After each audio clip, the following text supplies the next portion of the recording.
Hello అండి, welcome to profit master dot in. ఇక ఈరోజు మార్కెట్స్ కానీ గమనిస్తే అటు గ్లోబల్ క్యూస్ పరంగా మరి ముఖ్యంగా ఏషియన్ మార్కెట్స్ మిక్స్డ్గా ఉన్నాయని చెప్పొచ్చు. అయితే మెజారిటీ మార్కెట్స్ కొంత మైనస్లో ఉన్నాయి. ఇక మన మార్కెట్స్ ఈరోజు ఒక ఫ్లాట్గా ఓపెన్ అయింది. ఇనిషియల్గా ఫస్ట్ ఫ్యూ అవర్స్ అంతా కూడా కొంత రేంజ్ బౌండ్లో కొనసాగింది. అయితే సెకండ్ హాఫ్కి వచ్చేటప్పటికి మరి ముఖ్యంగా 130 తర్వాత నిఫ్టీ స్లోగా కిందకి రావడం చూసాము. ఓవరాల్గా -100 పాయింట్స్ దగ్గర నిఫ్టీ ఈరోజు క్లోజ్ అయింది. 17,898 దగ్గర నిఫ్టీ ఈరోజు క్లోజ్ అయింది. ఇక ఈరోజు బ్యాంక్ నిఫ్టీ కూడా సేమ్ నిఫ్టీ ప్యాటర్న్లోనే ఇది కూడా సెకండ్ హాఫ్ నుంచి 130 నుంచి బ్యాంక్ నిఫ్టీ కూడా కొంత వీక్నెస్ అనేది చూసాము. 38,041 దగ్గర బ్యాంక్ నిఫ్టీ -265 పాయింట్స్ మైనస్లో బ్యాంక్ నిఫ్టీ ఈరోజు క్లోజ్ అయింది. ఇక ఈరోజు SBI life, Maruti, Asian Paints లాంటి స్టాక్స్ దగ్గరగా 3% దగ్గర క్లోజర్గా 3% గెయిన్స్లో ఉన్నాయి. ఇక యూపీఎల్, బ్రిటానియా, ఐఓసీ లాంటి స్టాక్స్ ఈరోజు నిఫ్టీలో వీక్గా ఉన్నాయి. అడ్వాన్స్ డిక్లైన్ రేషియో కానీ గమనిస్తే ఈరోజు ఎన్ఎస్సిలో 603 స్టాక్స్ అడ్వాన్స్ వేసుకుంటే 1203 స్టాక్స్ ఈరోజు డిక్లైన్స్ ఉన్నాయి. ఎక్కువ శాతం డిక్లైన్సే మనకి చూస్తున్నాము. లాస్ట్ ఒక 10 డేస్గా మనకి ఎక్కువగా డిక్లైన్స్ రేషియోనే ఉంది. అంటే మిడ్ అండ్ స్మాల్ క్యాప్లో మాత్రం బాగా సెల్లింగ్ అనేది చూస్తున్నాము. మరోవైపు నిఫ్టీ మాత్రం లాస్ట్ 1 వీక్ 10 డేస్ ట్రెండ్ కానీ గమనిస్తే ఒక రేంజ్లోనే కొనసాగుతూ ఉంది. పెద్దగా పెరిగింది లేదు, పెద్దగా పడింది కూడా లేదు. ఒకరోజు పెరగడం, ఒకరోజు తగ్గడం చూస్తున్నాం. ఎట్ ద సేమ్ టైం స్టాక్స్లో మాత్రం మనకి కంటిన్యూ సెల్లింగ్ అనేది చూస్తున్నాము. మరీ ముఖ్యంగా కొన్ని స్టాక్స్ అయితే 52 వీక్ లోపు కూడా వస్తున్నాయి. ఫార్మాలో ఏపీఐ కంపెనీస్, చాలా కంపెనీస్ చాలా వీక్గా ఉన్నాయన్నమాట. ఈ విధంగా కొన్ని సెక్టర్లో కొన్ని స్టాక్స్ 52 వీక్లో కూడా రావడం చూస్తున్నాము. సో ఇది ఓవరాల్గా మార్కెట్స్ గురించి. తర్వాత ఫ్యూచర్స్ డేటా ఫ్యూచర్స్లో మనకి ఏ విధంగా పొజిషన్స్ బిల్డ్ అవుతున్నాయి కానీ గమనిస్తే ఫ్యూచర్స్లో ఎక్కువగా అంటే ఓవరాల్గా ఉన్న స్టాక్స్లో 70% స్టాక్స్లో లాంగ్ అన్వైండింగ్ కనపడుతుందండి. అంటే లాంగ్ అన్వైండింగ్ అంటే ప్రాఫిట్ బుకింగ్ అనేది చూస్తున్నాము. దాని తర్వాత షార్ట్ కవరింగ్ కనపడింది. అంటే పెరిగిన కొన్ని స్టాక్స్ కూడా అది నిజంగా ఫ్యూచర్స్లో బయింగ్తో పెరగలేదు, షార్ట్ కవరింగ్ వల్ల పెరిగాయి.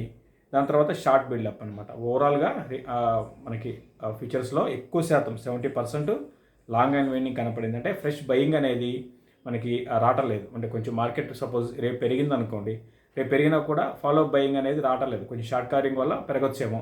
సో హయ్యర్ లెవెల్స్లో నిఫ్టీ సస్టైన్ కాలేకపోతుంది అనమాట. సో దీన్ని ఫ్యూచర్స్లో ట్రెండ్ ఏ విధంగా ఉంది. సో ఓవరాల్గా ఇక నిఫ్టీ పరంగా లెవెల్స్ ఏ విధంగా ఉండవచ్చు. నిఫ్టీ మనకి లాస్ట్ ఫ్యూ డేస్గా కొంత 18,000 పైకి వెళ్ళినప్పుడల్లా కూడా కొంత హయ్యర్ లెవెల్స్లో మనకి సస్టైన్ కాలేకపోతుంది. స్లోగా కిందకి రావడం చూస్తున్నాం. ఎట్ ద సేమ్ టైం మళ్ళీ లోయర్ లెవెల్స్ నుంచి కూడా మళ్ళీ పెరగడం కూడా చూస్తున్నాం. అంటే ఒక రేంజ్లోనే కొనసాగుతుంది. ఇదే రేంజ్ కొనసాగే అవకాశాలు నెక్స్ట్ ఫ్యూ డేస్లో మనకి కనపడుతుంది. అయితే మిడ్ అండ్ స్మాల్ క్యాప్లో సెల్లింగ్ మాత్రం కొనసాగవచ్చండి. నిఫ్టీ పరంగా పెద్దగా ఇమీడియట్గా మనకి వీక్ భారీగా పడిపోయే అవకాశాలు పెద్దగా కనపట్టలేదు. అయితే మాత్రం స్టాక్ స్పెసిఫిక్ సెల్లింగ్ అనేది కొనసాగడానికి అవకాశం ఉంది. ఇక బ్యాంక్ నిఫ్టీ పరంగా గమనిస్తే లాస్ట్ ఫ్యూ డేస్గా బ్యాంక్ నిఫ్టీ కన్నా ఎక్కువ బ్యాంక్ నిఫ్టీ వీక్గా ఉంది. ప్రస్తుతానికి 38,041 దగ్గర క్లోజ్ అయింది. బ్యాంక్ నిఫ్టీ మాత్రం సెల్ అండ్ ర్యాలీస్ అంటాను. ఎందుకంటే బ్యాంక్ నిఫ్టీ చాలా వీక్ ఉందండి. నిఫ్టీ కన్నా ఎక్కువగా బ్యాంక్ నిఫ్టీ వీక్ ఉంది. అయితే లాస్ట్ ఫ్యూ డేస్గా వన్ సైడెడ్గా అంటే వీక్గా ఉంది కాబట్టి 1 or 2 డేస్ కొంచెం బ్యాంక్ నిఫ్టీలో ర్యాలీ రావచ్చేమో. బట్ బ్యాంక్ నిఫ్టీ మాత్రం చాలా వీక్ ఉంది. ర్యాలీ వస్తే బ్యాంక్ నిఫ్టీకి అరౌండ్ 38,650 నుంచి 800 లెవెల్స్ అనమాట. దాని దాటి ఇమీడియట్గా బ్యాంక్ నిఫ్టీ పెద్దగా పెరగకపోవచ్చు. ఇక డౌన్ సైడ్ కానీ గమనిస్తే బ్యాంక్ నిఫ్టీకి నేను అనుకోవడము 38,000 హోల్డ్ చేయకపోతే, అంటే ఈరోజు 38,000 పైనే ఉంది. బట్ దాన్ని పైన సస్టైన్ కాకపోతే స్లోగా 37,200 అండ్ 36,800 లెవెల్స్ని డౌన్ సైడ్ టెస్ట్ చేసే అవకాశం కనపడుతుంది. ఇది బ్యాంక్ నిఫ్టీకి సంబంధించి. ఇక రెగ్యులర్గా అడుగుతున్న స్టాక్స్లో మనకి ఈరోజు గోదావరి పవర్ గురించి కంటిన్యూగా అడుగుతున్నారు. ప్రతి వీడియో కింద కూడా దీని గురించి మెసేజ్ పెడుతున్నారండి. గోదావరి పవర్ కానీ గమనిస్తే ప్రస్తుతానికి 293 రూపీస్ దగ్గర ఉంది. 3% ఈరోజు పెరిగింది. 462 రూపీస్ నుంచి కరెక్ట్ అయిన స్టాక్ అనమాట. అయితే ఇటువంటి స్టాక్స్ని అంటే ఈ కంపెనీ గురించి పాజిటివ్స్ ఉన్నాయి, ప్లస్ నెగిటివ్స్ కూడా ఉన్నాయి. అయితే పాజిటివ్ ఫస్ట్ మనం ఇనిషియల్గా పాజిటివ్స్ మాట్లాడుకున్నాం. వాల్యుయేషన్స్ పరంగా చాలా అట్రాక్టివ్గా ఉంది. అదొక పాజిటివ్ అంశము. తర్వాత లాస్ట్ కొన్ని అంటే ఒక 2-3 ఏళ్లలో అంటే 2-3 ఏళ్ళతో కంపేర్ చేసుకుంటే ఇప్పుడు బాగా డెట్ అనేది తగ్గింది. అదొక పాజిటివ్ అంశము. సో ఇక నెగటివ్స్ కానీ గమనిస్తే డెట్ తగ్గింది అయినా సరే ప్రెజ్లో షేర్స్ మనకి 22% ప్రెజ్లో షేర్స్ ఉన్నాయి. సో టైమింగ్ కూడా చాలా ఇంపార్టెంట్ అండి. ఇప్పుడు ఈ కంపెనీని ఇది మెయిన్ బిజినెస్ ఏంటంటే ఐరన్ ఓర్లో వీళ్ళు మెయిన్ బిజినెస్ అంతా కూడా మైనింగ్ అండ్ ఐరన్ ఓర్ అనమాట. సో ఈ టైంలో మనం అంటే ఇప్పుడు బాగా ప్రైసెస్ అనేది లాస్ట్ ఒక 1 ఇయర్లో భారీగా పెరిగి ఇప్పుడు ప్రైసెస్ అనేది తగ్గుతున్నాయి స్లోగా. ఈ మైనింగ్ కానివ్వండి, స్టీల్ ప్రైస్ మనం లాస్ట్ కొన్ని రోజులుగా మాట్లాడుకుంటున్నాము. ఈ కమాడిటీ ప్రైసెస్ తగ్గుతున్నాయి. ఈ టైంలో ఈ స్టాక్ని కొనడం అనేది కరెక్ట్ కాదండి. టైమింగ్ అనేది చాలా చాలా ఇంపార్టెంట్. ఇటువంటి స్టాక్స్లో మీరు కొనే ముందు టైమింగ్తో బై చేయాల్సి ఉంటుంది. ఎగ్జిట్ కూడా చాలా చాలా ఇంపార్టెంట్ అనమాట. సో ఇప్పుడు ఇమీడియట్గా అయితే ఈ స్టాకు భారీగా పెరిగిపోయే అవకాశాలు, న్యూ హైస్కి వెళ్ళే అవకాశాలు అయితే ప్రస్తుతానికైతే లేవండి. ప్రస్తుతానికి ఇమీడియట్గా ఈ స్టాక్లో మనం భారీ హైస్ని ఎక్స్పెక్ట్ చేయలేము. స్టాకు ఇంకా కొంత వీక్ కావచ్చేమో. బట్ ఓవరాల్గా ఒక ఇన్వెస్ట్మెంట్ పరంగా ఆల్రెడీ కొని ఉంటే మీ ఉద్దేశము ఇంకా 3, 4, 5, 6 ఏళ్ళు అట్లా అనుకుంటే హోల్డ్ చేయండి. ఫర్దర్గా దీన్ని యాడ్ చేయకండి, ఈ స్టాక్ని యాడ్ చేయకండి. ఇటువంటి స్టాక్స్లో కొనే ముందు 1-2 సార్లు ఆలోచించుకోండి. కొన్న తర్వాత మీరు ఎట్లా కంగారు పడిపోయి, ఎందుకంటే అతను మెసేజ్ ఏంటంటే హయ్యర్ లెవెల్స్లో కొన్నాను అని మెసేజ్ పెట్టారు, కంగారు పడుతున్నారు అనమాట.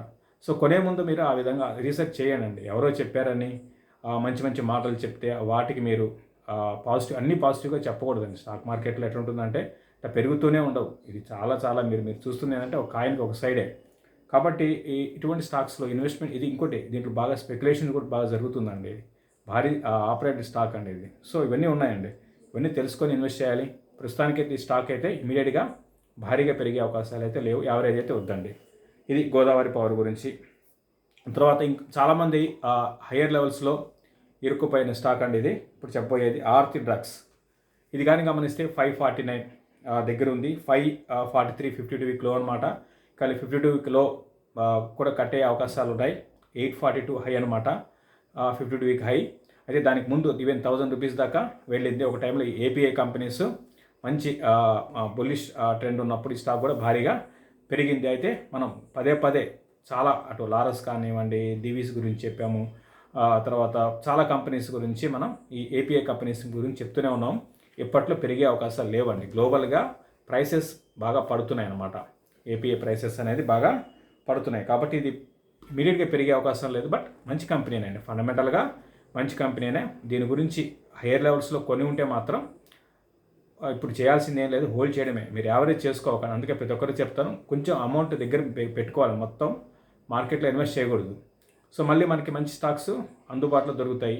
ఇప్పట్లో మాత్రం ఏపీఐ కంపెనీస్ పెరిగే అవకాశం లేదు. ఇది ఇంకా బిజినెస్ విషయానికి వస్తే ఇది గ్లోబల్గా మెట్ఫార్మిన్ని తయారు చేసే కంపెనీ అండి. ఏపీఎస్లో మెట్ఫార్మిన్ బాగా వీళ్ళు తయారు చేస్తుంటారు. దీంతోపాటు మెట్రోనిజోల్, టీనిజోల్ లాంటి వాటిని తయారు చేస్తారు. దీంతోపాటు యాంటీ ఫంగల్లో కెటకోనజోల్ కూడా వీళ్ళు మ్యానుఫ్యాక్చర్ చేస్తుంటారు అనమాట. కంపెనీ పరంగా ఓకే, మంచి కంపెనీనే. బట్ ఇప్పుడు ఇమీడియట్గా అయితే స్టాకు పెరిగే అవకాశాలు లేదు. అందుకే ఎప్పుడు కూడా గుర్తుపెట్టుకోండి, అబ్నార్మల్గా ఏ స్టాక్ అయినా, ఎందుకంటే ఇది 100 రూపాయల నుంచి 1000 రూపాయలకి వెళ్ళిందండి. సో చేంజ్ చేసి కొనడం అనేది కరెక్ట్ కాదు. ఏదో ఒక టైంలో ఒక్కొక్క టైంలో ఒక్కొక్కటి పెరుగుతూ ఉంటాయి అవి. బట్ ఏదో ఒక టైంలో మళ్ళీ అవి రివర్స్ అవుతాయండి. అందుకని అంటే అది రివర్స్ అయ్యే లోపలే మనం ఎగ్జిట్ కావాలి. ఏదైనా కూడా, ఇదనే కాదు, ఏ స్టాక్ అయినా కూడా అబ్నార్మల్గా తక్కువ టైంలో వితౌట్ ఎనీ ఫండమెంటల్ సపోర్ట్ మనకు పెరిగితే వాటిలో మనం ప్రాఫిట్స్ని తీసుకోవాలి, అంటే చూస్తూ కూర్చుండకూడదు. బట్ ఆర్తి డ్రగ్స్ మాత్రం ఇన్వెస్ట్మెంట్ స్టాకే అని నేను అనుకుంటున్నాను. హోల్డ్ చేయండి, పర్లేదు, హోల్డ్ చేయండి, భయపడాల్సిన అవసరం లేదు. బట్ టైం పడుతుందండి, మళ్ళీ ఇది న్యూ హైస్కి వెళ్ళాలంటే ఇప్పట్లో వెళ్ళే అవకాశాలు అయితే లేవు. ఇది ఆర్తి డ్రగ్స్ గురించి. ఇక సుమిటోమో కెమికల్స్ గురించి కూడా అడుగుతున్నారు, చాలామంది అడుగుతున్నారండి. సో ఇది కూడా ఫండమెంటల్గా మంచి కంపెనీనే అంటే, కాకపోతే అంటే వాల్యుయేషన్స్ చాలా ఎక్స్పెన్సివ్ ఉంది ప్రస్తుతం ఉన్న మార్కెట్లో. ఈ హై వాల్యుయేషన్ స్టాక్స్కి మనకి ఇమీడియట్గా పెరిగే అవకాశాలు అయితే లేవు. ఈ సుమిటోమో కెమికల్స్ అనేది ఎక్కువగా ఇన్సెక్టిసైడ్స్, ఫంగిసైడ్స్, అంటే బ్యాలెన్స్డ్ పోర్ట్ఫోలియో ఉంది. బట్ ఎక్కువగా ఇన్సెక్టిసైడ్స్ నుంచి 51% మెయిన్ బిజినెస్ అనమాట. ఫండమెంటల్గా బాగుంది. సో దీంతోపాటు ప్లాంట్ గ్రోత్ ప్రొడక్ట్స్లో ఉన్నారు. మంచి కంపెనీనండి, ఫండమెంటల్గా బాగానే ఉంది. బట్ ఓన్లీ థింగ్ ఏంటంటే ఇది ఎక్స్పెన్సివ్ స్టాక్ అనమాట. వాల్యుయేషన్స్లో దగ్గర 50+ PEతో ఉంది. కాబట్టి కరెక్షన్స్లో కొనుక్కోవచ్చు. ఆల్రెడీ కొనుంటే మాత్రం హోల్డ్ చేయండి.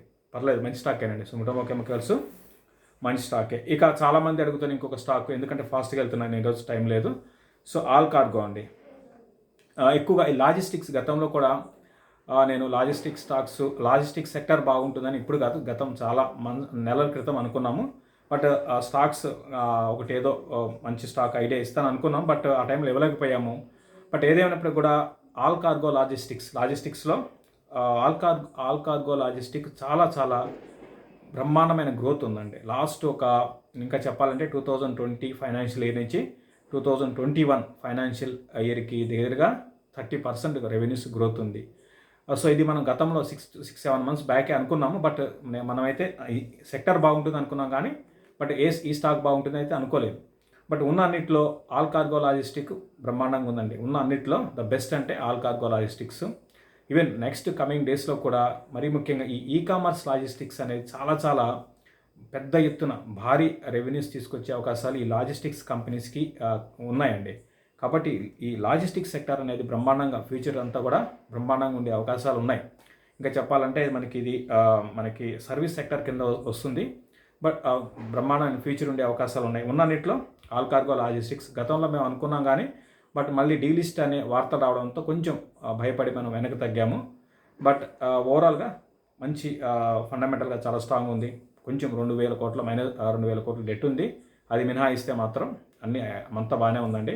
ఫ్యూచర్ అయితే మళ్ళీ చెప్తున్నాను, లాజిస్టిక్స్ సెక్టార్కి బ్రహ్మాండమైన ఫ్యూచర్, అంటే నెక్స్ట్ ఒక 5-6 ఏళ్లలో మంచి భవిష్యత్తు ఉంది. కాబట్టి లాజిస్టిక్స్ స్టాక్స్లో మీరు నెక్స్ట్ రానున్న రోజుల్లో కరెక్షన్స్ వస్తే ఏదో మీ పోర్ట్ఫోలియోస్లో యాడ్ చేసుకోవడానికి ప్రయత్నించేయండి.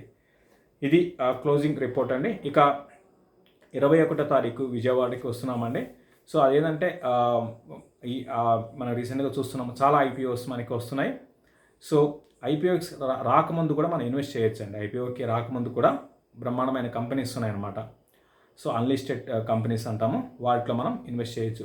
ప్రీ ఐపీఓ కంపెనీస్ కూడా అంటాము. అయితే వాటిలో ఇన్వెస్ట్ చేసే ముందు మనం ఏ విధంగా మనకి కంపెనీని స్టడీ చేయాల్సి ఉంటుంది, ఇటువంటి అంశాలన్నీ కూడా మనం విజయవాడలో ఎవరన్నా మీకు ఇంట్రెస్ట్ ఉంటే మనం కలవచ్చు. ఈ అన్లిస్టెడ్ జోన్ గురించి మనం స్టాక్స్ అని కాదు, కంపెనీస్ గురించి మనం మాట్లాడుకుంటాం. దీంతోపాటు బిజినెస్ ఆపర్చునిటీస్ మనకి ఇప్పుడు నెక్స్ట్ రానున్న రోజుల్లో బిజినెస్ ఆపర్చునిటీస్ గురించి కూడా మాట్లాడుకుంటాం. ఎవరైనా ఇంట్రెస్ట్ ఉన్న వాళ్ళు కింద మెసేజ్ బాక్స్ ఉంటుంది, దాంట్లో నెంబర్ ఉంటుంది, కాంటాక్ట్ చేసి మీ డీటెయిల్స్ కాంటాక్ట్ చేస్తే మీరు టైం అనేది మీకు చెప్తామండి. ఇది క్లోజింగ్ రిపోర్ట్. మళ్ళీ రేపు మార్నింగ్ మార్కెట్లో కలుద్దాం. థ్యాంక్ యూ అండి.